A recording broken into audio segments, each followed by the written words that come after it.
আজকে একটা নিরামিষ রান্না নিয়ে এসেছি, নিরামিষ বাঁধাকপি।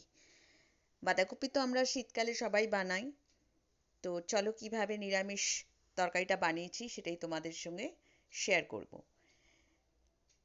তো বাঁধাকপি খেতে ভীষণই ভালো লাগে, পরোটা দিয়ে, রুটি দিয়ে বা ভাত দিয়ে, সব কিছু দিয়েই বাঁধাকপিটা খাওয়া যায়। তো প্রথমে আমি একটা কড়াই নিয়ে নিয়েছি, তার মধ্যে নিয়ে নিলাম সর্ষের তেল। সর্ষের তেলটা গরম হলে পরে ওর মধ্যে আমি দিয়ে দিচ্ছি গোটা জিরে আর তেজপাতা, আর দিয়ে দিলাম দারচিনি, লবঙ্গ আর এলাচ। দিয়ে একটু গরম হলে পরে এর মধ্যে দিয়ে দেব আলু।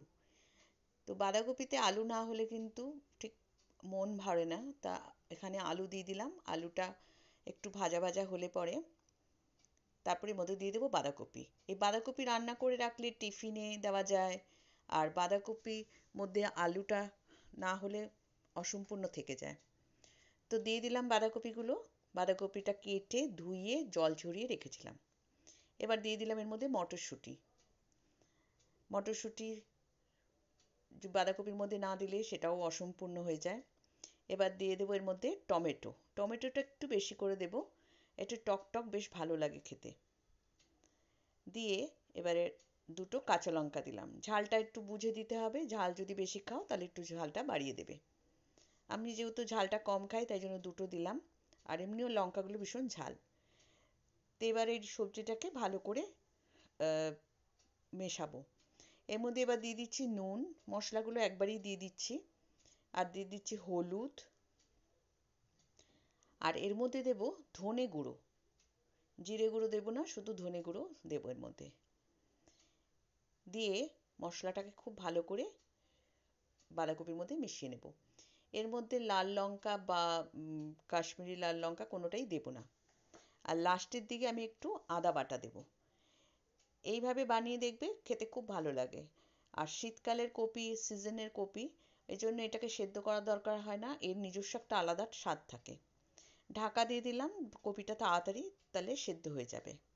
আলু সেদ্ধ হয়ে যাবে তাড়াতাড়ি, কপিটাও তাড়াতাড়ি সেদ্ধ হয়ে যাবে। এবার ভালো করে এটাকে মিশিয়ে নাড়াচাড়া করতে হবে। গ্যাসের ফ্লেমটা জোরেই রেখেছি, কমাইনি। আর মাঝে মাঝে ঢাকা দেবো আর নাড়া দেবো, এইভাবে করব। এবার দিয়ে দিলাম আদা বাটা। আদাটা একটু লাস্টে দিলে ভালো হয়, আদার একটা ফ্লেভার থাকে। আদাটা মিশিয়ে আবার একটু ঢাকা দিয়ে এটাকে সেদ্ধ হতে দেব। ঢাকা খুলে নিলাম, নিয়ে আবার দেখো অনেকটা কমে এসছে কপিটা।